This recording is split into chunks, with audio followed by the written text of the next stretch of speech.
afternoon, everyone. We'll start the session. I hope everybody can hear me fine. Welcome everyone. My name is Anuj Sonpal, CEO of Valorum Advisors. We represent the investor relations of HFCL Limited. Firstly, on behalf of the company, I would like to thank you all for participating in today's event. Secondly, I would also like to thank the management, Mr. Mahendra Natha, for giving us the opportunity to host him for today's Valorum CXO Meet. The Valorum CXO Meet is the first of its kind virtual analyst meet event series, and our intention with these virtual CXO meets is to take advantage of technology platforms like this by reaching out to a wider audience and to create a better understanding and bring awareness about our client company's fundamental business, provide insights into their specific industry, financials, and future growth strategies. The format of this analyst meet, if you're participating for the first time today, will be primarily in a Q&A interview format, where I will start off by asking the management some broad level questions, and then we will move on to questions from the participants. A few instructions for those people using this platform for the first time today. Only the management video and audio will be on. All participants' video and audios will be on off mode. If you have any questions for the management, there is a Q&A button at the bottom of your screen that can be used to post your questions, which I will ask on behalf of you to the management. Now, before we begin, I would like to mention a short cautionary statement. Some of the statements made in today's event may be forward-looking in nature. Such forward-looking statements are subject to risks and uncertainties, which could cause actual results to differ from those anticipated. Such statements are based on management's beliefs as well as assumptions made by and information currently available to management. Audiences are cautioned not to place any undue reliance on these forward-looking statements in making any investment decisions. Let me now introduce you to the management participating with us in today's event. We have with us Mr. Mahendra Natha, who is the promoter and managing director of HFCL Limited. Mr. Natha is one of the pioneers in the new age telecom sector of India and has been associated with many esteemed forums of the telecom industry. He's also the board member of Reliance Jio Infocom, a subsidiary of Reliance Industries Limited. Mr. Natha has been on the board of IIT Bombay, IIT Madras, and IIT Allahabad. He has also been the president of the Telecom Equipment Manufacturers Association of India, or TEMA, and has been awarded the Telecom Man of the Millennium by Voice and Data in 2003. Without much delay, let me move on to the questions and ask Mr. Natha to bless us with his knowledge. Mr. Natha, to start with, maybe if you could give us a brief background and the business profile of the company on a broader level, and then we'll move on to more specific questions. Over to you, Nathaji. Thank you, Anuj, and good afternoon to all of you. It's a pleasure meeting all of you on this virtual analyst conference, and which is another great example of telecom technology, that even though we are not meeting in person, but it is a better way to connect with so many friends together. So thanks, Anuj, for your introduction. A small introduction of my company, and then I will give more time for Q&A rather than myself giving more details about the company in a speech kind of a fashion. More Q&A would always be better.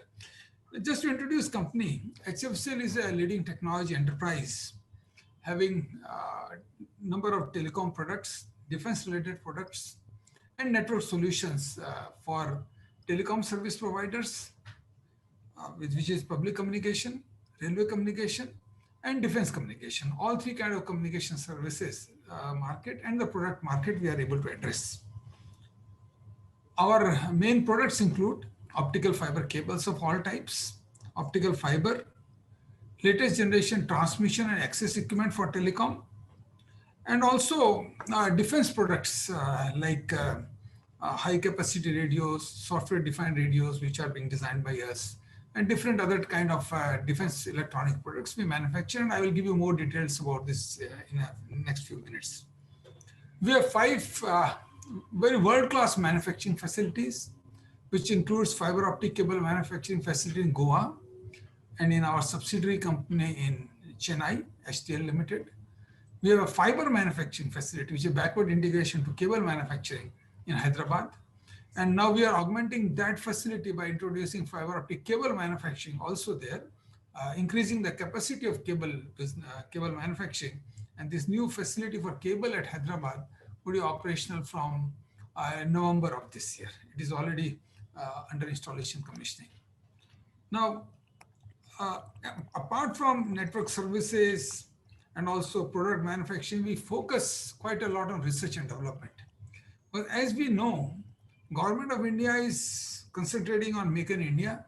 And also, apart from India being a major market, the products which we want to design, we would like to sell it worldwide and become one of the leading manufacturer design of that product on a worldwide basis. Our approach now in R&D is to design a family of products which we can sell not only in India but abroad also. Rather than doing too many products, we want to do few products but a family of products where we become a leading enterprise in the world. The way we design our products in R&D, there are three ways. We do in-house research and development, for which we have a R&D center in Gurgaon in Delhi and also in Bangalore. We also have partnership R&Ds with different organizations in India and abroad. And we also have invested in few companies, which are product development companies, to design more and more products for us. Idea is to have more and more turnover from our own products to give company a better profit margin and better competitiveness and also access to the world market.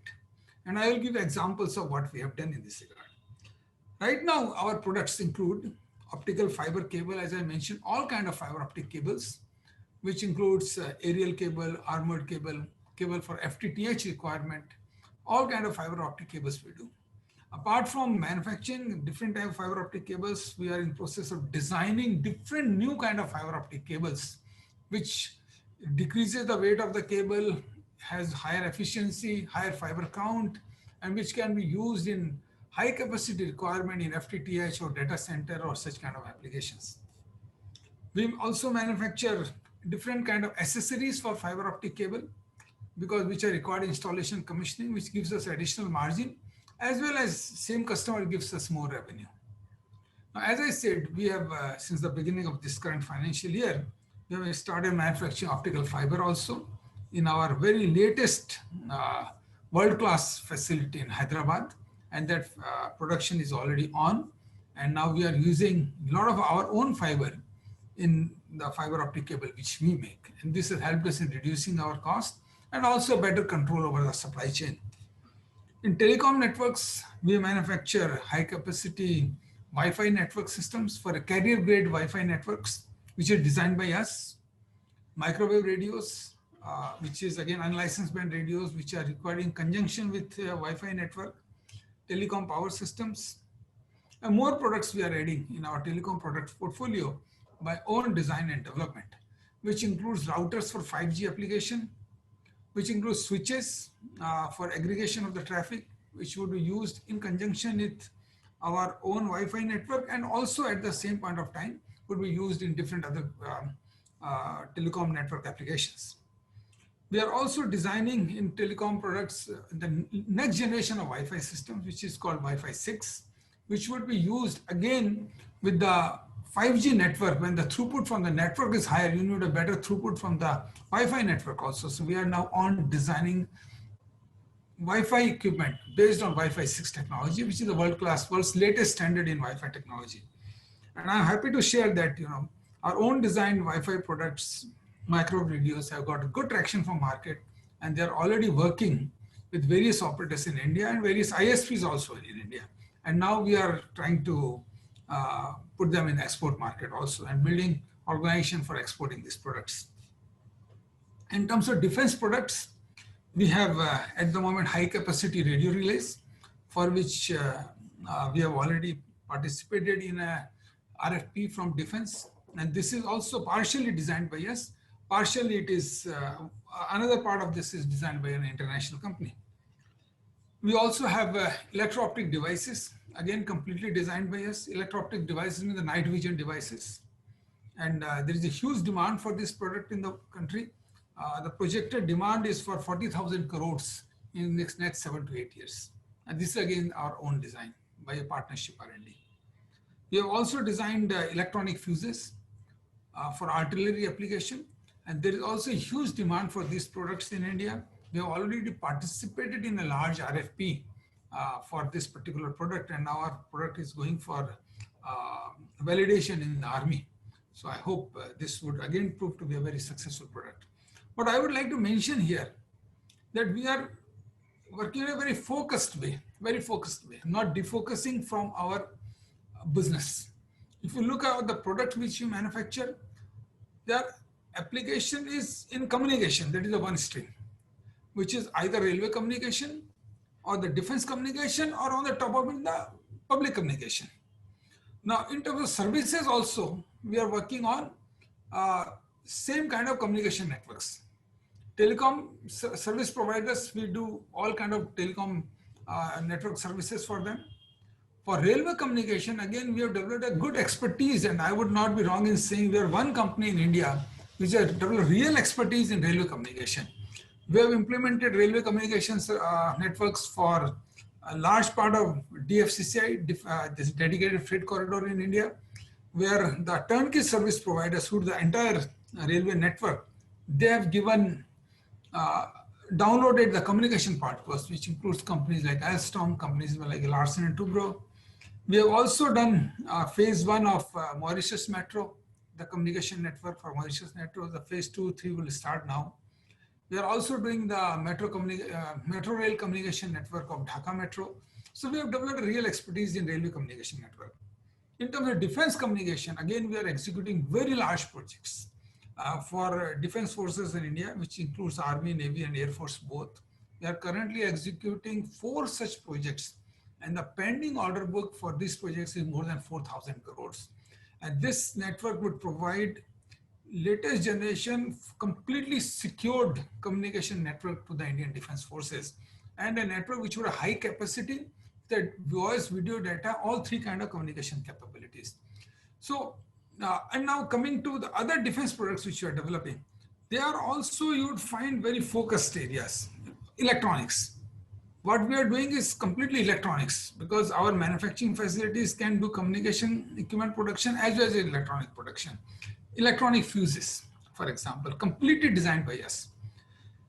We are the first company in India having designed electronic fuses by own R&D, and which has got a huge demand, not only in India, but worldwide. Second, electro-optic devices. Electro-optic devices include night vision devices of different types. Again, these are designed by us, our own design, own IPR, and a huge demand in India and abroad. So these are, we are developing our products in a very focused way, increasing our product range to be best in India and to be able to export outside India also. And being our own technology, we are more cost competitive, and we have a highly advanced technology, advanced telecom products, and upgrading them continuously. In terms of our customers, we have all the telcos in India as our customers. Jio is one of our large major customer. We have Airtel as our customer. We have Vodafone Idea as our customer. We have BSNL as our customer. We have defense forces as our customers. We have large companies in India like Larsen & Toubro, Alstom, Power Grid, Telecom Consultants India Limited, Railtel. Those are the kind of companies we have as our customers, because they have their own telecom network serving them and serving public also, to the carriers also. Foreign telcos where we supply our fiber optic cables include British Telecom, Ooredoo, Morocco Telecom, Saudi Telecom, Liquid Telecom, PLDT, the Philippines, etc. We export our fiber optic cable to 30 to 40 countries.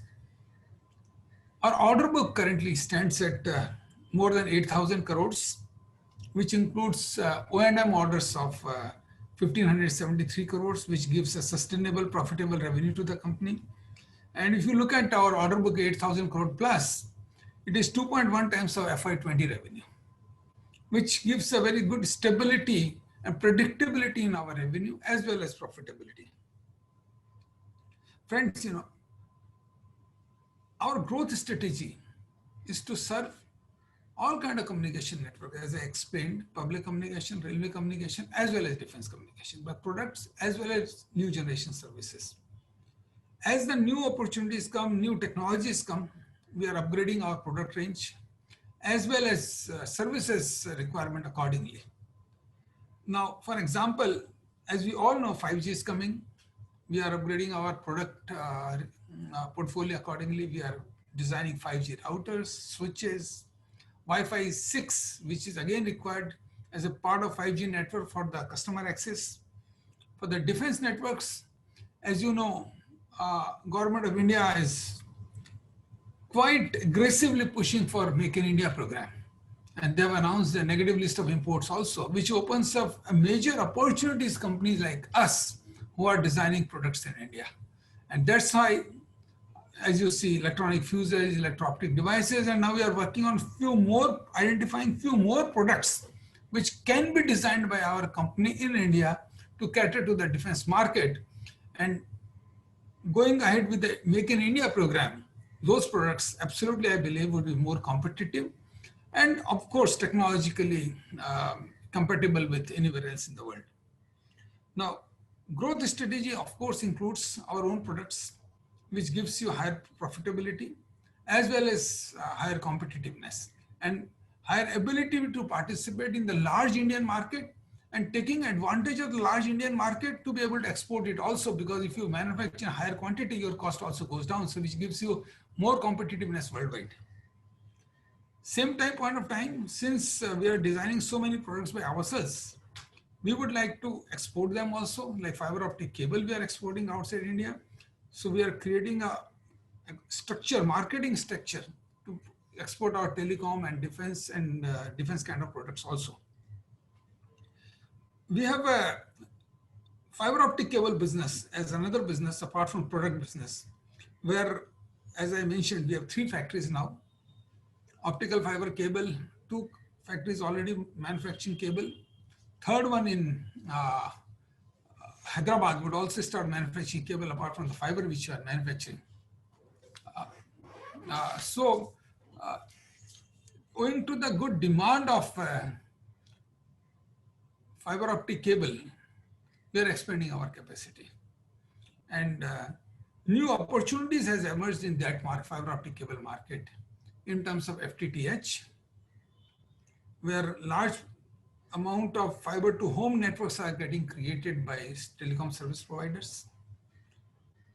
BharatNet, as our Honorable Prime Minister announced in his Independence Day address, all 600,000 villages would be getting linked by fiber optic cable, which would increase the demand of fiber optic cable quite a big extent. So our own production capacity, as well as the fiber manufacturing backward integration which we have done, would help quite a lot in increasing revenue and profitability both. So fiber optic cable also, we want to keep on increasing our revenue as much as by our own new products and designs which we are creating. Another advantage we have is low gearing. Our gearing is only 0.43. Leverage is very low, which again gives a robustness to the company's profitability and ability to raise more finance whenever required. So friends, in terms of opportunity, if you look at opportunities of future for the company, 5G is coming up a major opportunity where fiber optic cable would be required in large requirement, micro radios, high capacity radios, which you are going to do are required in large quantities.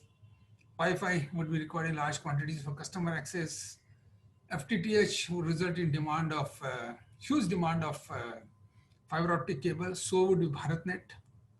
Similarly, defense business again gives a huge opportunity because of Make in India initiative, negative list of import, which is going to be increased further, as I saw in the newspaper today. Again, railway communication is a good opportunity for us because there are not many companies, or there are hardly any company in India which specializes in that kind of network creation. So in terms of value proposition, if you look at our company, it has got agile portfolio of products and services, a very healthy order book, a very diversified customer base, good R&D facilities in-house, R&D on a contract, or investing in the R&D companies, We have world-class manufacturing facilities, and any of you would like to see our manufacturing facilities, I would be very glad to show them any of the manufacturing facility to you. And then, most importantly, the massive business opportunity lies in front of us because of the kind of products and technologies and the service portfolio we have created. All that put together with a low gearing, I believe, creates a good value proposition for our company in the near term, mid-term, and long term. Thank you very much, Anuj. Thank you, sir. That was very, very helpful and extremely elaborate. You've covered a lot of questions that I had in mind for you. But let me just go a little bit deeper. And you made a very important point that there has been a misconception, or there is usually a misconception of HFCL that we're just an optical fiber company. So thanks for that. I think you've definitely helped elaborate on all the product businesses that we have. Moving on, if you could shed a little bit light, let's go a little bit deeper in the industry aspect. What is the kind of scope that the company is seeing, especially after, there's an increased data consumption, ban on Chinese telecom equipment. There is an emphasis on the government with Atmanirbhar, which you touched upon. For both, or not only for our telecom equipment products, but also for the OF, OFC business. So what does this mean for India? Can you give a little bit of a broader outlook on the industry for over the next 5 years, not only for India, but also for HFCL? What does this mean for us? Thanks, Anuj. First of all, I agree with you. Sometimes people think we are an optical fiber cable company, whereas less than 1/3 of our revenue comes from optical fiber cable business. Rest revenue comes from different other kind of telecom networks and products. And increasingly, our revenue from optical fiber cable would increase, of course, with increase in the capacity, but so would be the revenue from products and services other than optical fiber cable also. Now, coming to what you asked, that how the current geopolitical environment, and we talk of China and those kind of things, and Atmanirbhar Bharat slogan given by our Prime Minister, which is an extension of our Make in India program, which we already had, and ban on Chinese equipment, to a certain extent, and data consumption. One thing which this current pandemic has teased us is working from home. And I think number of companies are now feeling more comfortable and better efficiency and better productivity working from home. And if not 100%, but many companies, I believe, would have large portion of their employees working from home even after this pandemic is gone.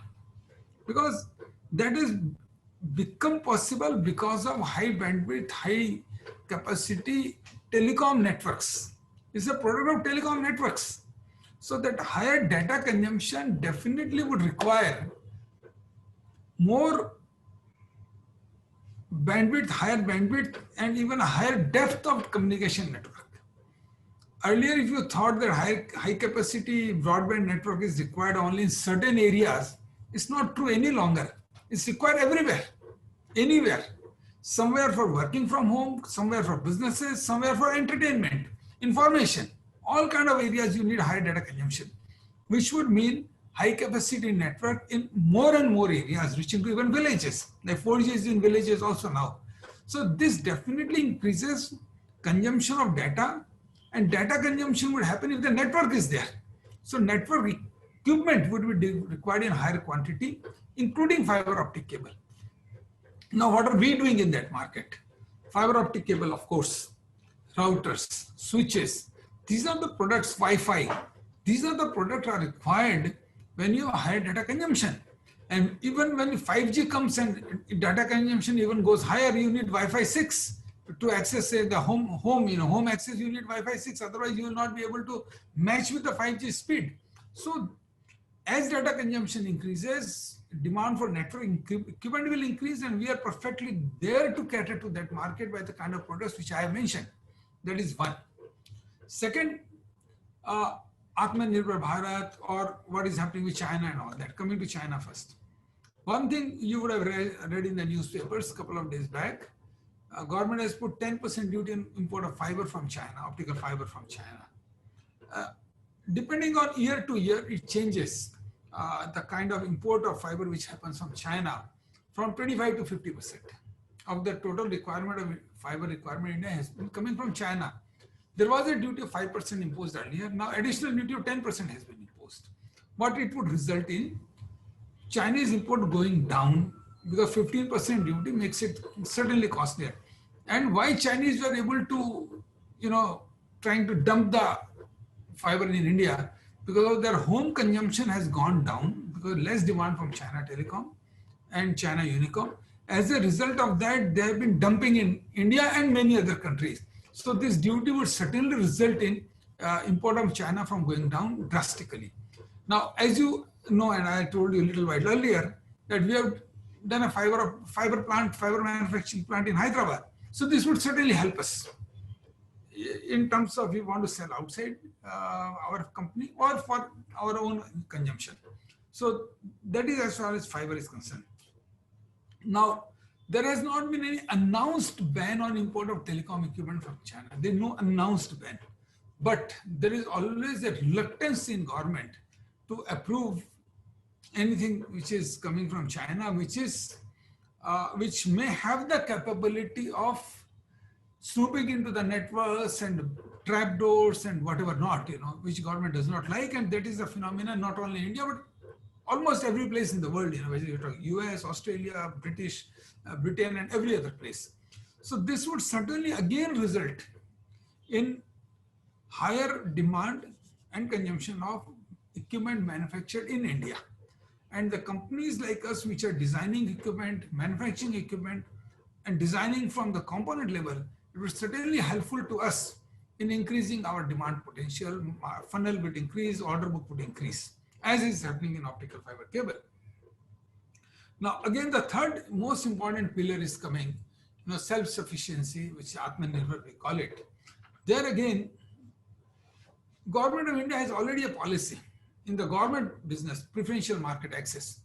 20% of price preference is given to the local vendor in terms of evaluation, not in the price, but the evaluation criteria. So that results in a better ability to get into the local market if the product is manufactured in India and there is a certain percentage of value addition being done in India. This is defense as well as public communication market. So that again results in a better competitiveness and ability to get a better market share. Now, when we talk of Atmanirbhar, I'm not even talking of preferential market access, but the idea is to have more and more things manufactured in India. So companies which have the ability to design products and manufacture products, they are again going to be getting a lot of advantage. And that's the way you are going to grow now. It's not the time where you will grow by borrowing technologies from foreign market. You have to grow by creating technologies in India, which you are not only able to sell in India competitively, competing in terms of prices and technology, and then you are able to export outside India where there is a large market. Fiber optic cable, we are already exporting. These new products which we are designing by ourselves and which have proven to be very successful in the Indian market with the customers like Jio or Airtel or different other ISP, there's no reason why we would not be able to export it outside India. And we are already working on that. So all this put together opens up a very good opportunity for our kind of companies, including us ourselves, definitely. Great, sir. Thank you so much. That was very informative. You mentioned about our order book that we're executing. It's a pretty robust order book with about 8,000 crores of orders, including O&M orders of about 1,500 crores. So could you elaborate for our viewers a little bit more on this order book? What kind of projects these are? What kind of clients are we working for? Their timelines that these orders will be completed in, and also talk about the bid pipeline that's building up and how that's shaping up, and especially around the whole COVID scenario. How's that building up? Look, COVID scenario has not impacted our order book at all. Okay. There has not been any cancellation of any of our orders. It has remained robust, no cancellation. Deliveries have been delayed in number of cases because operations at the customer's end got delayed. Because customers were not able to operate their network or create new networks services because of the COVID situation and the lockout and the migration of laborers and all those kind of things. But there has not been any cancellation of order. Our 18,135 crores of order book includes 1,573 crores of operation and maintenance, which is to be done in next 6 to 7 years, which gives a steady stream of revenues, the reasonably good profit margin. Now, in terms of order book, we have order for defense services, communication network, of course, which is roughly about 50% plus of our order book, optical fiber cable, about 12 to 15%. But important point in optical fiber cable that you keep on receiving orders. You should not look at it as a percentage, but you keep on receiving orders. As you supply one quantity, you receive for another quantity. We keep on receiving orders. Then we have also about 15% of our order coming from Jio, which includes for turnkey services. In North India, we are implementing their entire fiber optic and FTTH network. BharatNet, railways, sundry vendors for turnkey execution constitutes another 15% or so. So this is roughly our composition of our order book, which is various kind of telcos, railways, and defense all put together. And we expect more orders to flow. There is a huge, good pipeline of orders in our hand. So more orders are going to flow in the coming months. Sure. Moving on, if we could specifically talk about the OFC business, how are the realization scenarios in OF currently? This is a common question that comes. It has, it has had a little bit of volatility and gone down. So what does, if you could just, kind of dig in deeper to this and explain some of our viewers who are new to this space, especially, what has caused the decline in realizations over the past year? And do you expect the scenario to improve in the short term or long term? Most countries are expecting to, also roll out 5G services, as you explained, including India, over the next few years. So what could this mean for the overall business scenario? Will this improve the prices? So a little bit on the OFC business, some more details, please. OFC business worldwide, the total requirement of in terms of fiber, and that becomes, kind of a cable later on. The demand was estimated to be 600 million fiber kilometers. Then people expected that this demand would go up, but it didn't go up because China reduced its requirement by about some 50-60 million. So there has been a surplus capacity of about 50 to 60 million fiber kilometers in the world on account of fiber manufacturing, and so has been for the cable manufacturing. What we expect now with the coming of 5G, where networks would become even more dense, number of what we call cell sites would increase at least by 3 times in 5G networks. And since the throughput would be very high, a large portion of them would be linked over fiber. So demand of fiber optic cable would increase in quite a significant number because of 5G network, number one. Number two, FTTH network. FTTH, people now prefer FTTH, for work to home and all kind of things. FTTH is very preferred mode of connectivity in the cities. And FTTH would again increase demand of fiber optic cable. As I said, we have a capacity to manufacture about 20,000 kilometers of FTTH cable, just FTTH kind of cable I'm talking, per month, which I am now increasing to 50,000, from 20,000 to 50,000 in next 2-3 months. In November, my next facility is going to start in Hyderabad for fiber optic cable for FTTH application, because the demand is increasing. That's why we are increasing our capacity in Hyderabad. So FTTH, 5G, IoT. And IoT would again mean billions of devices would be connected. Now, all this connectivity means data has to flow back. Now, with so much of data has to flow back, it has to flow on the high capacity network, which would again be fiber.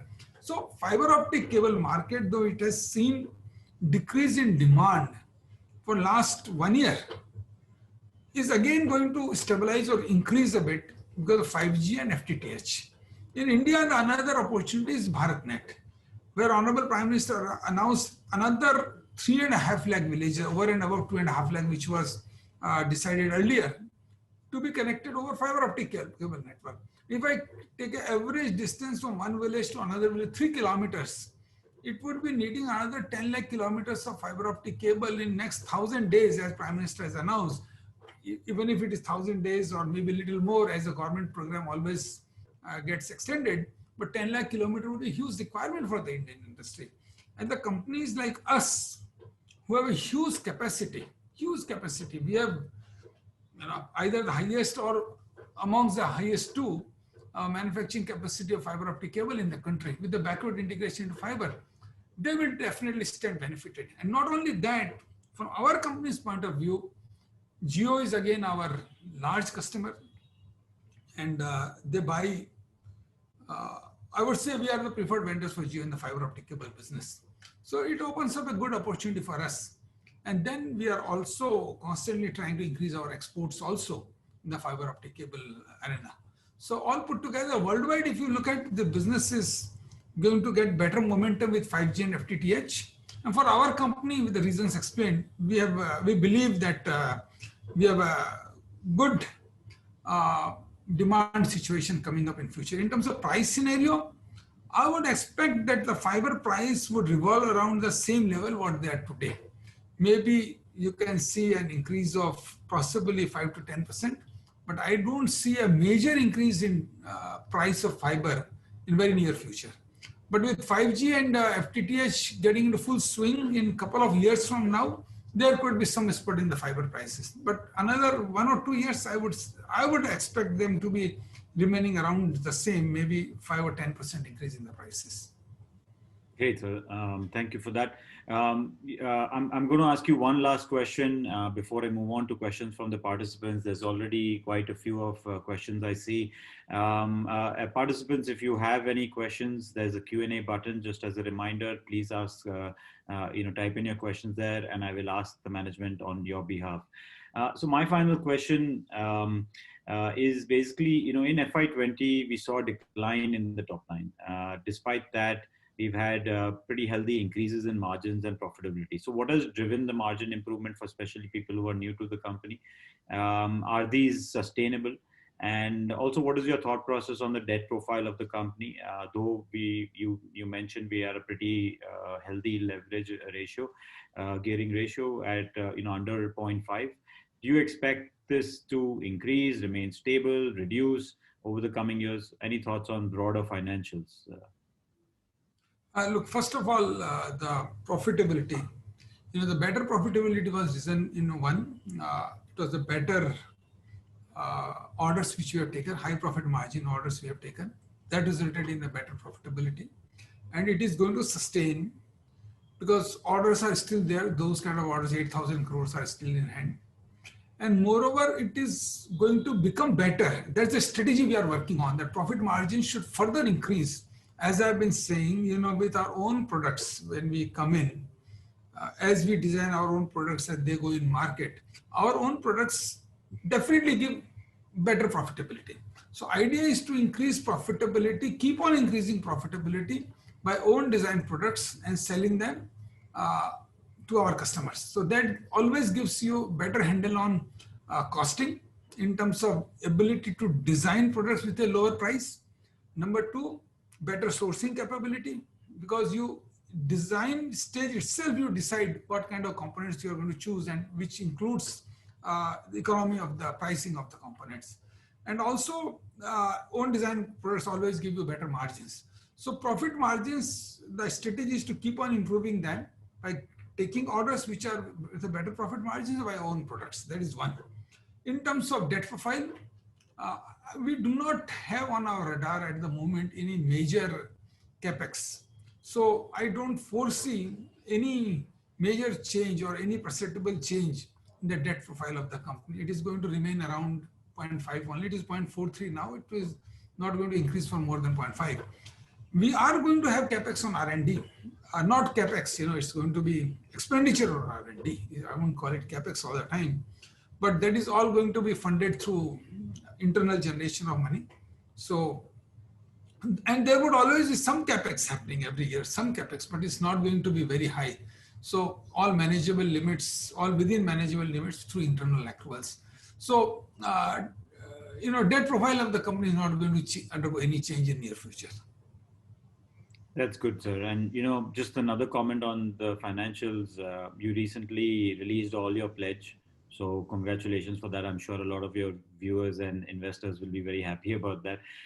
Any plans to take any more pledge or ever pledge again, at least in the near future?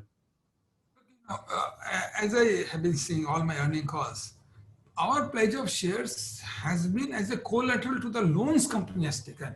There's not even a single penny of loan we have borrowed against the pledge of shares. So that should be the clear message to everybody. There's no loan against the pledge of shares. These are just collaterals against the loans provided to the company. So out of that, 20% we have already got released, 13% in one bank, 7% in one bank. Now we are talking to other banks where 51% of the promoter holding is pledged. The conditions of pledge have already been over now. There's no reason for the banks to continue that, and we have already started talking to them to release that pledge also. And I'm hopeful that that should happen soon. Though banks are very, they don't want to give away the security which they have got, but the conditions having been fulfilled, there's no reason for them to hold that back. So we are working with them. Great, sir. That's good. I'm going to move on to questions from our participants. The first question is from Mr. Anup Lal from Mount Infra. It was a pre-registered question, so I'm going to take it. What is the current optic fiber and optic fiber cable capacity in India broader? What is the current rate of OFC in the global markets per fiber kilometers? And what is the replacement life of an optic fiber cable, if you can address that? Look, first coming to the last question, replacement life of optical fiber cable, if you maintain it well, it all depends on maintenance. One television set can last for 10 years and it cannot last for 1 year. How it depends how you maintain it. So normal life of fiber is 25 to 30 years. 25 to 30 years if you maintain it well and service it well. In terms of price of fiber optic cable, it varies, because different kind of cables, different capacity of cables. But if you want to know just an average ballpark number, it is around 800 rupees to 1,000 rupees per fiber kilometer. Somewhere in between, depending on armored, unarmored, aerial, underground, and all kind of situation. It's about 800 to 1,000 rupees per fiber kilometer, which used to be about 1,500 rupees 2 years ago, which has now come to 800,000 rupees because of decrease in preform prices as well as the fiber prices. In terms of, what was your first question, Anuj? The first question was basically, what is the current capacity in India? Yeah. Capacity in India, though there are no exact numbers available, but I think the capacity in India should be around 60 to 70 million fiber kilometers for cable. For cable and optic fiber? Optical fiber should be around 40 to 50 million fiber kilometers. 40 to 50. And if you could share to our viewers, what is our share in this? What is our capacity in this? Look, fiber optic cable, I think, again, please don't think that I'm giving exact number because I don't have exact numbers of everybody else. In terms of fiber optic cable, we should be, if the total capacity is... Or what 70, is our capacity? Our capacity is about 19 million fiber kilometers for the fiber optic cable. And optic fiber? Optical fiber is about 7 million. Got it. Okay, I'm going to move on to the next question. Is from Mr. Parth Mehta. So he's asking for the guidance on the products business, although I know we don't give any guidances and we will refrain from doing that. But broadly, for the Wi-Fi and 6th generation Wi-Fi, optoelectronics, electronic fuses, which stage are we on? What do we see it translating into revenues? And what is the size of the business opportunity in terms of revenues when it, for these products specifically? Look, Wi-Fi is already getting translated in revenue. These products, our own design products, Wi-Fi and switches, we expect about 200 crores of revenue in the current financial year, which is the starting of these products which we have designed. Next year with the products which we have designed, I should be able to get somewhere around 500 crores of revenue. Then this I'm talking of communication, All telecommunication. products, all products, Telecom, not just Wi-Fi. all telecom products, Telecom Wi-Fi, products. switches, routers, those kind of products. Sure. Now coming to defense related own design products, which is high capacity radio relay, which is already done. And Army field trials should be starting soon. Tender has already been participated. Electronic fuses product is ready. We have already participated in tender. Revenue after the field trials and all that, I would suspect should be starting end of the next financial year, because Army trials are going to be at least 6 months, and then orders to be placed and all that. And we being the only one who has designed the fuse by ourselves and 3 different kind of fuses, I believe that we have strong chances of being more competitive than others. Moreover, what we are doing in this arena, right now we have designed 3 kinds of artillery fuses: proximity fuse, time delay fuse, and the impact fuse. Now we are working with our technology partner. The technology is the design partner, is outside India Design House, to work on designing entire range of fuses, not only just 3 artillery fuses, fuses for bombs, missiles, and all kind of things. So which as a portfolio, then we can take it to the world market, because there are not many manufacturers of such kind of fuses in the world. So we want to do a portfolio. But these 3 fuses which were required by Indian Army are already ready, tested, fired, and Indian Army trial would start soon. Electro-optics, we have already participated in the 2 tenders for, one is the, handheld night vision device, then machine gun mounted night vision device. Very soon we will be participating in a large tender for 26,000 units of rifle mounted night vision device, electro-optic devices. So those are ready, already ready. But again, here also we want to increase our product range by designing armored vehicle mounted night vision devices, electro-optic devices, so that we have entire family of electro-optic devices. So these are ready. 3 kind of fuses, 3 kind of electro-optic devices are already ready with us to be able to supply to the customer. But with the same time, we are constantly working, reducing the cost by going more deeper and deeper into the design to reduce the prices. So that effort is always continuing. Sure, sir. A follow-up from him is that where does the Indian Defense currently source these products at this point from?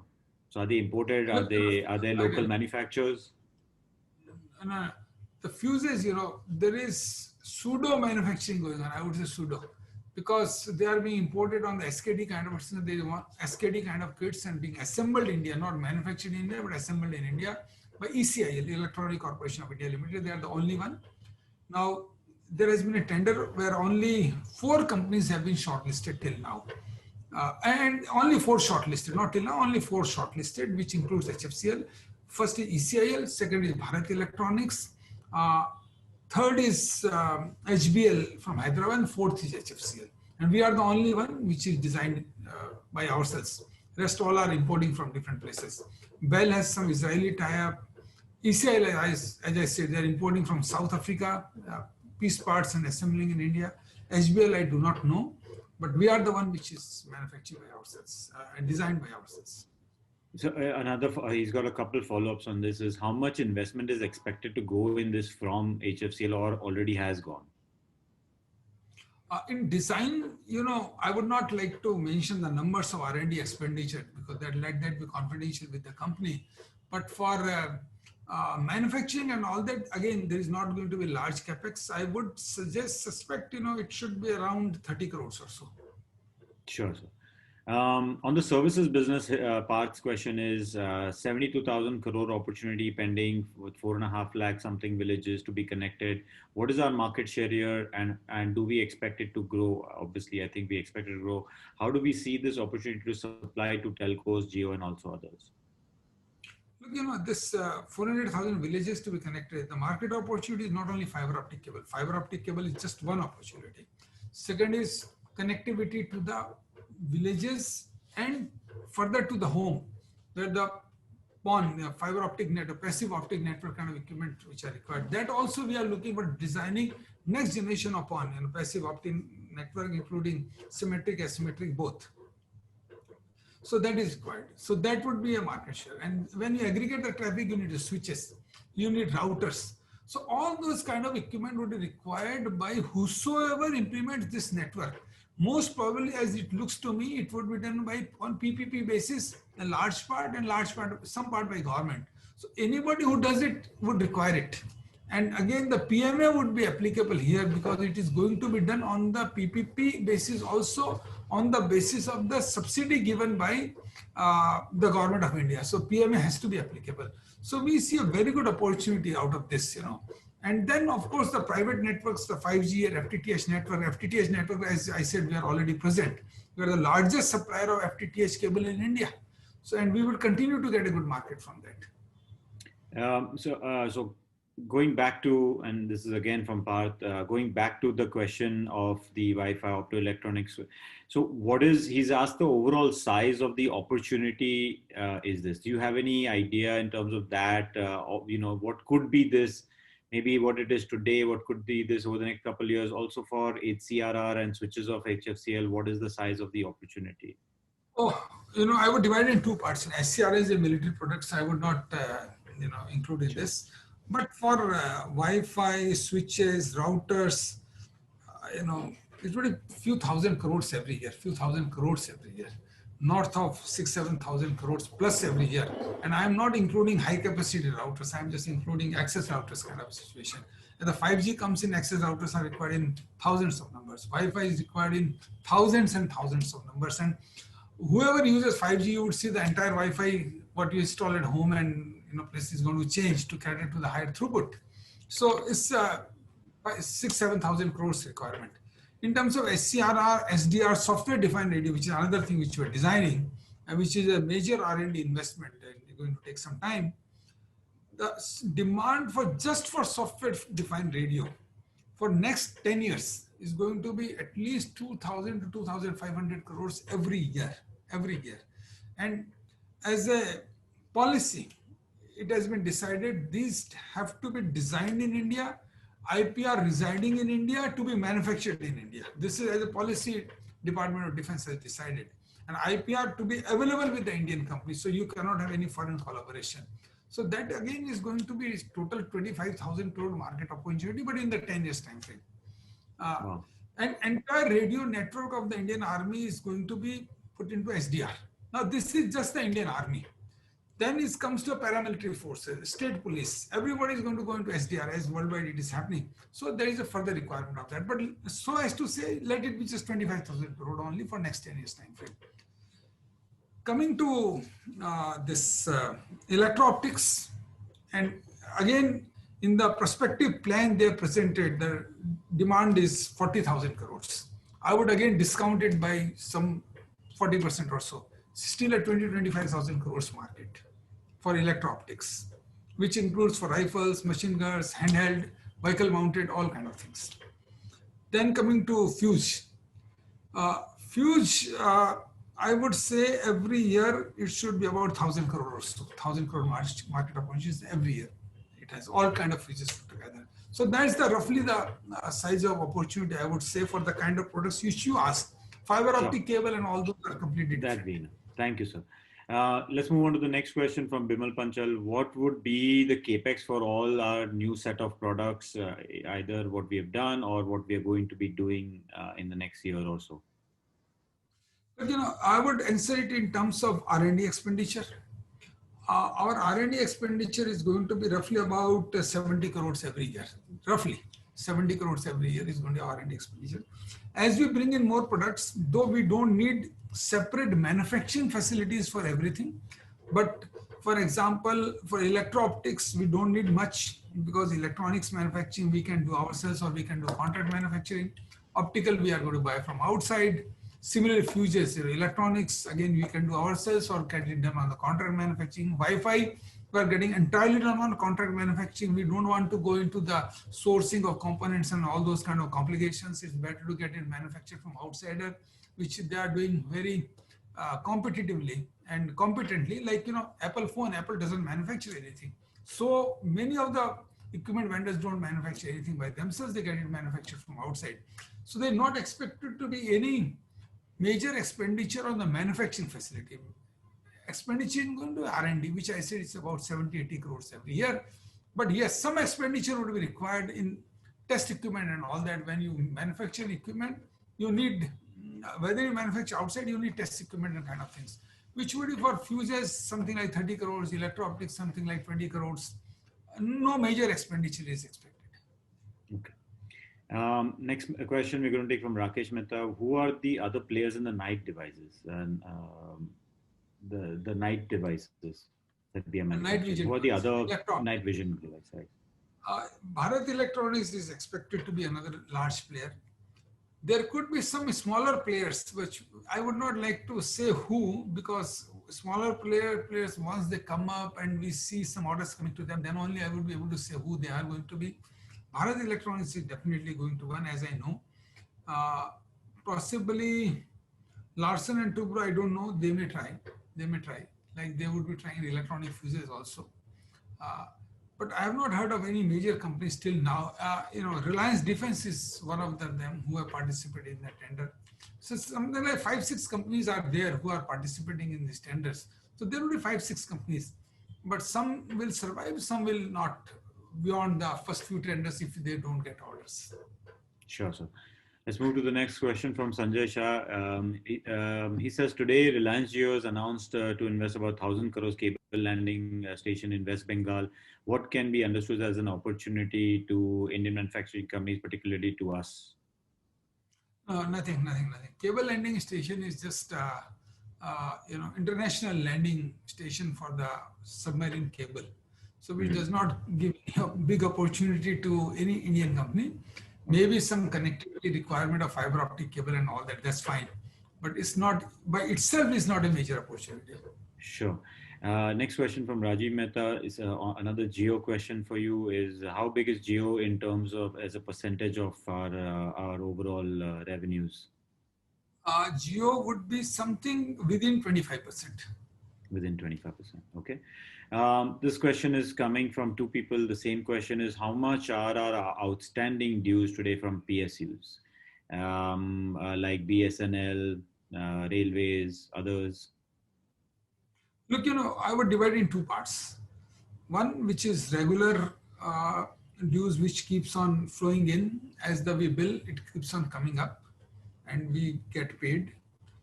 Dues which have not been paid for a long time because of fund crunch at those PSUs, which is BSNL. There's about 140 crore dues from BSNL, which is due from about 2 years. It used to be 250 crores approximately, out of which 100 crores have now been received. And we believe this Government of India's initiative to fund BSNL and make them a solvent company again, this money would be available in next 3 to 6 months time frame. We should be able to pay it back. Other organizations, PSUs, where the money is to come, defense services, which comes via BSNL, but that gets paid in time because the money is coming from Government of India,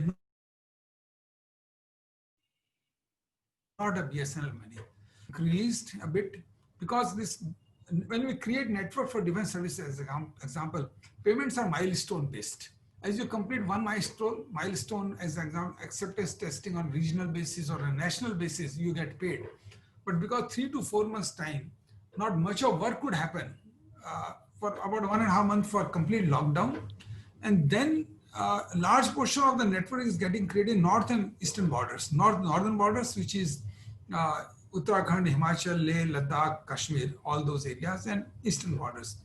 Where because of large concentration of forces, and I'm not divulging any secret out saying there, you read in newspapers every day.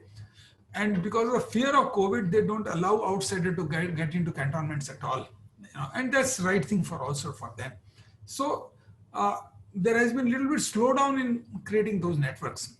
As a result, milestone completion has been delayed a bit because of network creation getting slowed down because of COVID, and now again being COVID, it's again fear of COVID, which they don't allow too many outsiders to go. They allow very slowly after COVID testing and all that. So revenue receivables have also increased a bit. But let me assure you, these all receivables are good receivables, not sticky. On all defense contracts, we get perfectly paid back in time. Another kind of PSU receivable is from BBNL. For the BharatNet network we create, again, it's milestone based. COVID delays were there, but no further delay, and we get paid in time. Only sticky is that, not sticky, delayed is 140 crore of BSNL, which we have to still wait as the whole industry is waiting. In fact, there was a tender from BSNL today for fiber optic cable. Nobody participated. Why would you participate if you don't get paid? So we also did not participate. So that's the kind of a profile it is now.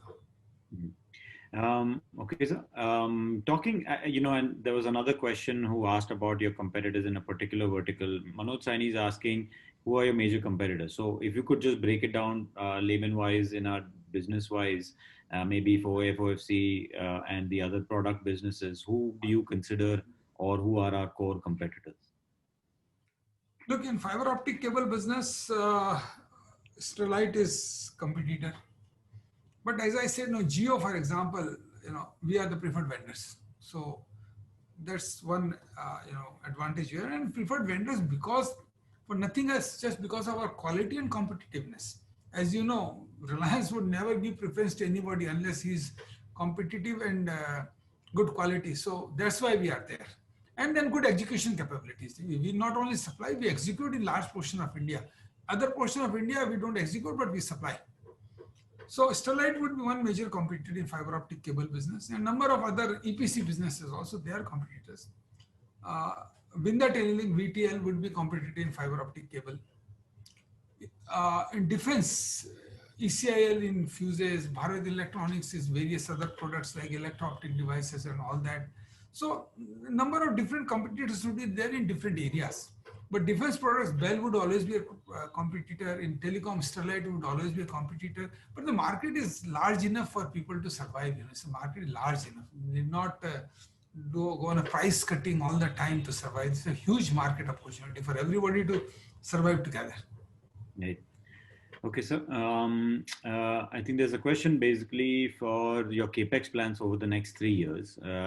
We have a strong order book currently. What earnings rate do you also foresee for the next 3 years? So capex plan for the next 3 years and earnings growth rate for the next 3 years. Well, earning growth rate is a kind of, again, a future projection, which I would like to avoid to give any guidance on that kind of situation. Capex plans, as I said, in R&D, we expect to spend about 70 crores or so every year. Capex in terms of, increasing in capacity or new products.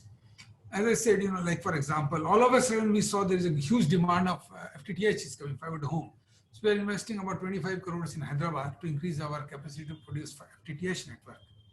Similar investment of, 25, 30 crores for each of the product line, or sometimes less also would be there. Like electro-optics, you need about 20 crores or 25 crores. For fuses, you need another 25 crores. So, but there is no such huge capex which is going to come up, which you may call it about 200, 300 crores. There is no such plan as such. Unless demand of fiber optic cable increases very significantly or fiber demand increases very significantly, one may look at that. But that would have an increased revenue potential also. But otherwise there is no much of a capex requirement. Sure, sir. The next question we take from Sunil Jain. This is a couple specific financial related questions, broader ones. So revenue from our top customer, approximate percentage? As I said, Jio is top customer. Jio would be, so 25% approximately. 25%. Then the defense would be another customer which would be contributing. Right now in the current year, it should contribute about 40%. Then fiber optic cable, different customers, different, small sizes. So those would be the two major right now. Actually, that's his follow-up question saying, what would be the broader breakup of our revenue distribution between defense, telecom, railway, and others? As I said, defense would be about 40%. Fiber optic cable would be about, I would say, 25%. So he wants a sector-wise. So maybe railways, how much is it? Maybe telecom. There will always have some overlap. Fiber optic cable goes to defense also. It goes to public communication also. It goes to BharatNet kind of a network also. So 40% defense, 25% fiber optic cable, which goes to everybody. 65 Geo would be about, I would say, minus fiber optic cable. Because I don't want to double count, Geo would be about 17, 18%, 17, 18%. Rest would be a mix of different customers. Sure. And one more follow-up from that is, what is our percentage sales to government versus non-government? Government companies versus non-government? Right now, I would say government would be very high because of defense, mostly for defense. Government would, I would suspect it should be around 50% plus. No, sorry. It would be something like 65% plus, sorry. Okay. But time to come increase. It will increase in time to come. And this probably will change year on year depending on, like somebody like Geo coming in and doing more capex suddenly, or does this stay consistent? No, it will change quite significantly because with 5G coming up, FTTH coming up, which government is not doing, it will go more in favor of private players. And it would reverse almost. It would almost reverse in 2 years time frame. Okay. More than reverse, I would say. His follow-up question is, being this the whole case, how do you see the debtors days likely to move in the coming years? Outlook on debtor days. Debtor, I think a working capital cycle is going to reduce. Right now, it is about 130 days. With this milestone-based payments are typically in the government contracts, and government contracts decreasing and the revenue from private operators increasing or export increasing. This working capital cycle is from 130 days. We estimate it should come down less than 100 days. So consequently, debtors would reduce. Sure. Next question I'm going to take from is Abhishek Shah. His question is there a drastic difference in the optical fiber cable and fiber that comes from China compared to what HFCL makes? Look, I won't say that every Chinese company has bad optical fiber cable or optical fiber. There have been some instances where people procured fiber from China just because of low prices, and there they suffered badly. But not to say that every Chinese company has bad fiber. There are good quality Chinese fiber manufacturers also, which have very, very large capacities and which supply all over the world, like YOFC and Hangtongs and all that. So per se, you cannot say every Chinese company is bad. They're good and bad both. As far as our quality is concerned, we have got our approval from all major customers in India, CSCT approval, which is required by everybody. We have got export approval. So our quality is absolutely world class. It can match with people like Corning, people like Sumitomo, Fujikura, Fujitsu. It matches with everybody. There's absolutely no issue with the quality, whether fiber optic cable or fiber both. Okay. I think his follow-up is also that, is there any premium or discount on our products vis-a-vis a Chinese product? Look, as I said, depends with whom you are comparing in China. If you compare with YOFC or such kind of companies, there is no premium or discount as such. Only advantage you get now vis-a-vis that in India is a 15% custom duty on that. So with good companies, there is no premium or discounting as such. But if you compare with any not so good manufacturer, there would always be premium. But I think it is not good to compare with them, because no good service provider would buy from any such company. People tried once or twice and they burned their hands, so they won't try again. So there's no question of any premium or discounting as such. Sure. Okay. Another question that he has is, so our customers, he says, our customers include the government where payments are irregular, and also large players like Jio, who's known for arm twisting. Can you give us some understanding on our working capital cycle and how our balance sheet doesn't get stretched? Look, how do you control your balance sheet? I would again like to correct this perception that government payments are irregular. Defense payments, we get paid in about 30 days once we submit the bill. So you cannot call it an irregular payment. About 30 days, which is a kind of it will take in government 30 days because of the process involved. It's not a question of money. It's a question of process. It has to go through certain process in the government, which is important.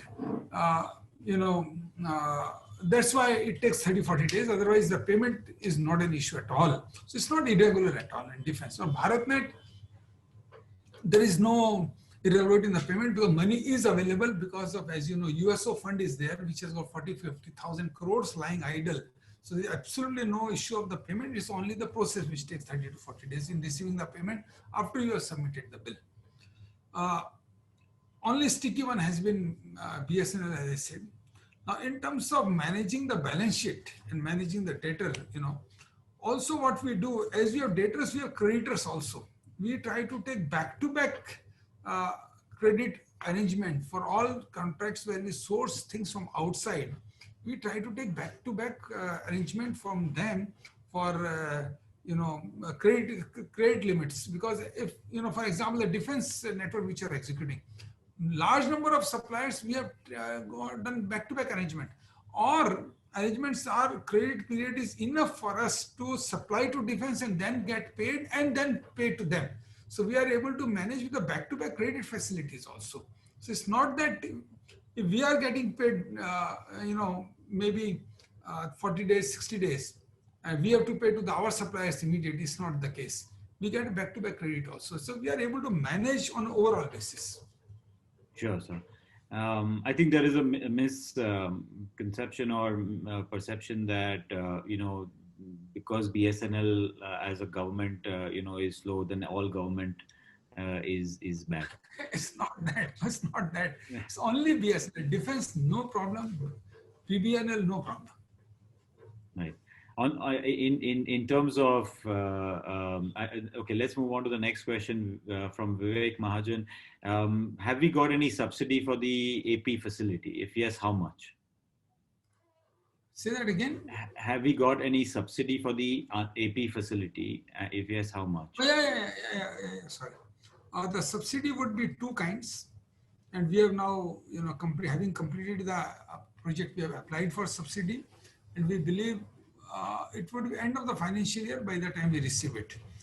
It is 48 crores from central government and 24 crores from state government.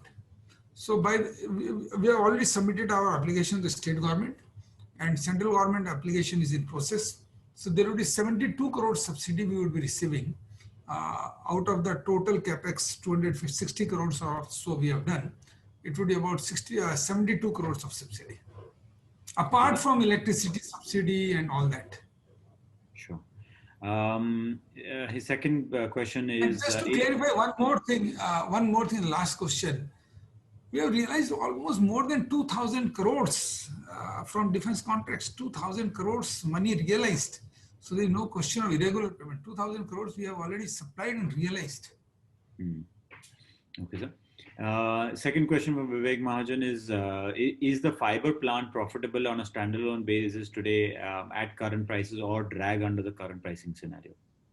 Look, fiber plant, current year, I would say, is the first year of operation. So stabilizing itself takes a little bit of a time, 3-4 months of, you don't start the whole plant in one shot.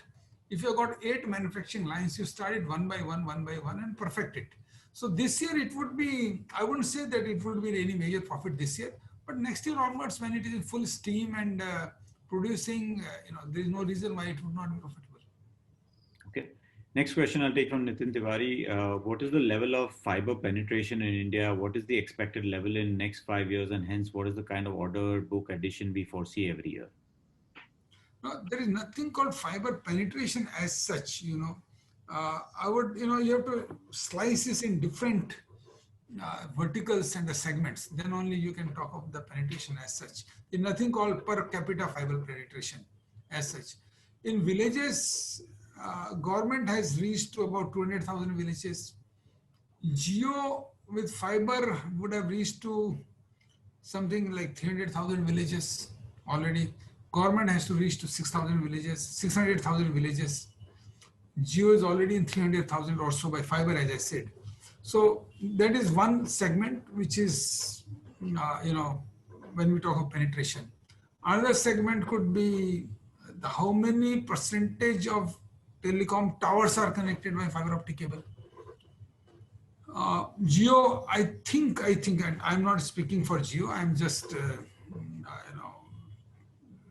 knowing from what they have been talking in the market, about 60% of their towers are connected over fiber, more than 60%.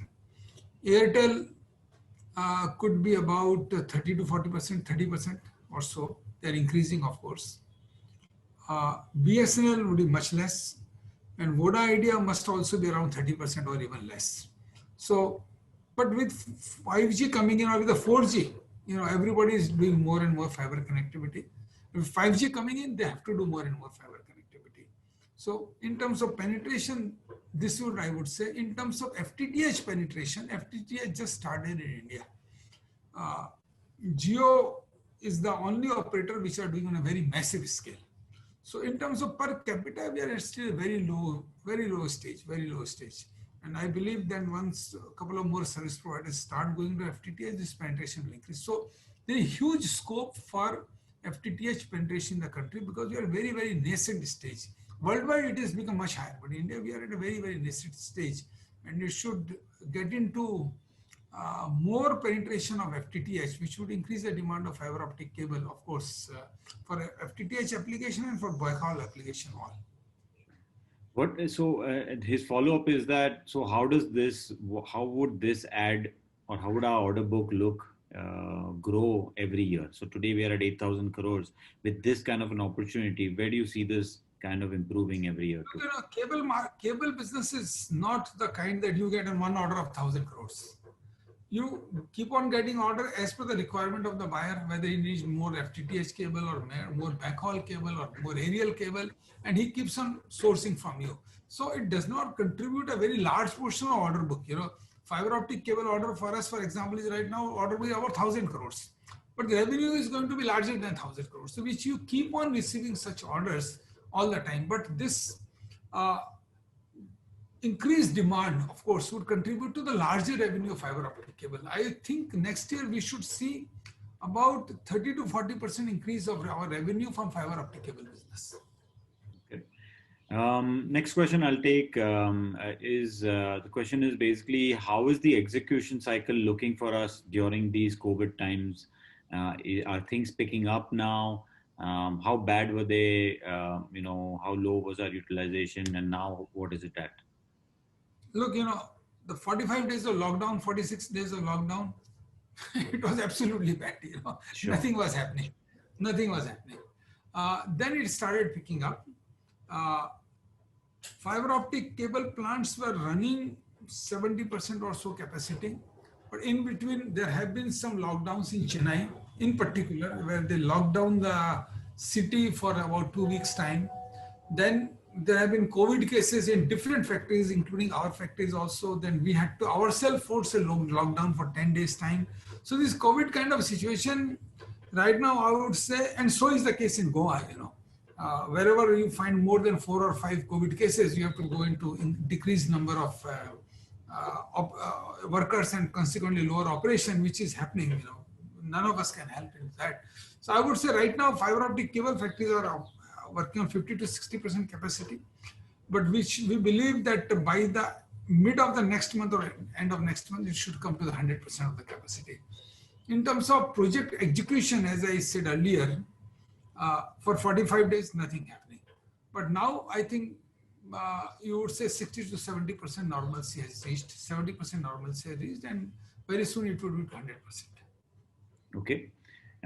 Next question I'll take is from Abhishek Shah. Most telecom operators seem to be saying that they are close to the end of a major capex cycle. What is your take on the same? Well, end of major capex cycle for the current generation of technology, not for the next generation of technology. Let 5G come and you would see another wave of capex happening. FTTH, another wave of capex happening already in the Jio. Others will follow suit, because if they don't follow suit, they would be out competition from the competition. So for the current generation of technology, it has, it has not completed, it is decreased. Of course, it will decrease. But when the next level of technology comes, which is 5G, which is coming, which is there now, the capex is again going to increase. So capex never ends in telecom, let me tell you. Okay. It's not like a factory. You put up a factory and then there's no capex. It's evolving network in which always there is a capex. Sure. His follow-up question is on the margins front. We are seeing a lot of corporates on a serious cost-cutting drive and intend to come out of the way more leaner post-COVID. Can you explain if we have taken any cost-cutting measures, and if yes, what cost-cutting measures can we expect? We have taken cost-cutting measures. Employee cost has been cut down. Finance cost is being cut down with the low rates of interest, and that process is continuing, and we would see some more decrease in the finance cost.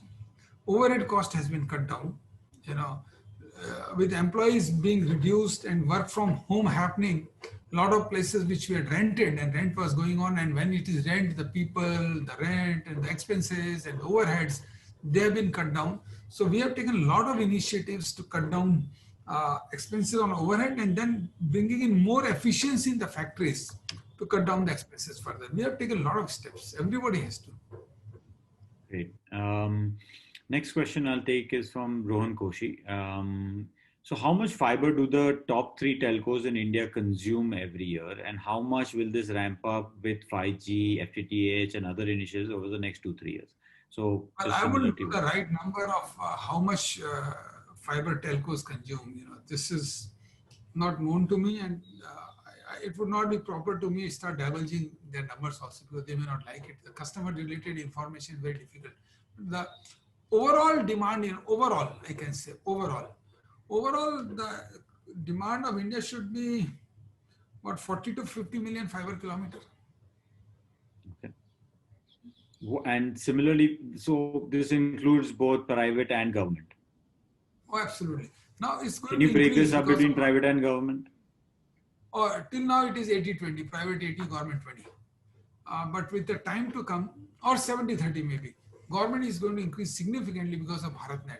When the 5G comes, private is also going to increase. So this ratio would remain probably 60-40 with BharatNet is coming in full force. 60 something like private, 40 government, something like that. Okay. Next question I'm going to take is from Ravi Mehta. How big is export revenues and some outlook on exports growth or export mix of total revenues? Look, export revenue, earlier we have not been exporting much because there are a lot of demand of fiber optic cable in India. Real good initiative we started taking last year, which we expect 125 crores.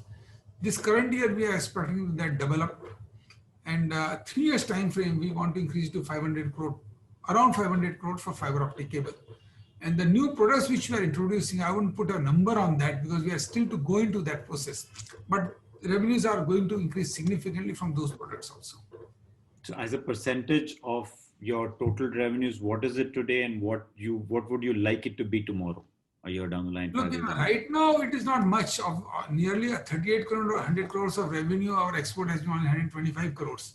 But if you look at 3 years time frame, I would suspect about 30% of our revenue should come from exports. Okay. His next question is, what can be the margin profile and payment terms in exports? Look, margin profile in fiber optic cable is almost similar to what you get in India. I wouldn't say they're significantly different. Payment terms, I would say normally about every 60 days, average. Okay. So we are running out of time, but I'm just going to take a few last questions. I think hopefully we've knocked out most of them. There are still a few. Question from, let me take this one, is from Mr. Jaykant Kasturi. In terms of defense orders, there has been a history of delays in terms of RFQs to order, placing to order to execution. If you can comment on how long does it take to execute an order once placed, if possible. If you can also give some color on the margins, visibility of the order. Yeah, broadly that. Look, defense communication orders which we are executing, and we had huge order book. We received orders worth more than 7,000 crores and 4,000 crores are still under execution. There was not much of delay in between RFP and our participation tender and getting the order. The whole process would have taken less than a year. Whole process, not the supply. They're large contracts, large turnkey contracts encompassing entire country. I am doing, we would be doing more than 1,200 locations of network nodes for this defense communication network. It takes about 2.5 years or so to execute such a huge network. You're not going to execute it in a day or a month. Large network. So this is as far as the communication network is concerned. When you talk of fuses or those kind of things, electro-optics would be again similar situation or maybe better than that. In coming to fuses and all that, where trials have to take place in different kind of environments, there, after you participate in the tender, field trials take place, then the order comes. Typically, participation of tender and receiving of orders, it could be anywhere between 12 to 18 months. Next question I'm going to take is from Rishabh Chudgar. If a telecom capex, so he basically wants to understand if a telecom capex is, let's say, 100, what is our addressable market size in this 100? Addressable market size in 100 would be roughly for a telecom capex. Yeah, 25% or so, roughly. Okay. Roughly. Yeah, I think the other question again, I know it depends on which segment of telecom capex you're talking about. Sure. BharatNet, it could be different. FTTH, it would be different, and in a mobile network, it would be completely different. So sure. Roughly about 20% or so, you can say, on overall basis, 20-25%. Okay. Girish Jain has a question saying, does the company hold any IPs, patents in the products manufactured? I believe you already addressed that initially, but if you could answer this. As I said, product design we have started from last year, so we have still not filed patents. Now we are working on which patents to be filed on the Wi-Fi 6 which we have designed, the fuses we have designed. So we are working on that right now. Okay. Any other intellectual property rights? We have not filed till now. As I said, we are in process of working on that right now. Okay. Last question I'm going to take, because I think all the other questions I think pretty much have been answered, from Prashant Bhanusali is the company considering any buybacks to reduce our capital base, and will promoters participate in such buybacks? Well, there's nothing on that kind of thing on cards right now. Right now, there's nothing on cards, whether the buyback or any promoter increasing their shares or that. Right now, nothing is on card. Tomorrow, God knows. Okay. I'll take one more question from Rajiv Mehta. And this is an important question to just clarify for everyone. As Jio has so many synergies with our company, are there any talks to take up stake in HFCL by Jio? There is no talk. There is absolutely no talk. Do you have any, his follow-up is, do you have any stake in Jio in personal capacity? Yeah, personal capacity, some stock is there, yes. Some stake is there, personal capacity. Okay. I think that answers the questions. I think he has one last question. Some is small stake, some very small stake. Don't take it as a large stake. Sure. I think the last question we'll take from him is, are there any plans to change the name of your company that reflects the technological powerhouse it is becoming? No, we changed it last year from Himachal Futuristic to HFCL. So that one change is enough in 1 year. So this was very, very informative. Thank you so much for your time. We've run out of time, but more importantly, I think we've run out of questions too. I think to all the viewers, I'd like to personally thank them for participating and making it a very interactive session. Nathaji, any last final comments on behalf of you to the viewers? Basically, I would say that we have emerged as a technology enterprise. We are designing more and more equipment by ourselves, not only in communication, but defense field also, which increases our market size, going in for exports, which further increases in market size, more customers, better profitability, and the strategy to increase profit margins by these means would continue, which would see better revenues and better profitability in future for the company. Great, so thank you so much for your time, Nathaji, and thank you all the participants for joining us today. Thank you, and we can log off now. Thank you very much. Thank you. Thank you, sir. Thank you very much.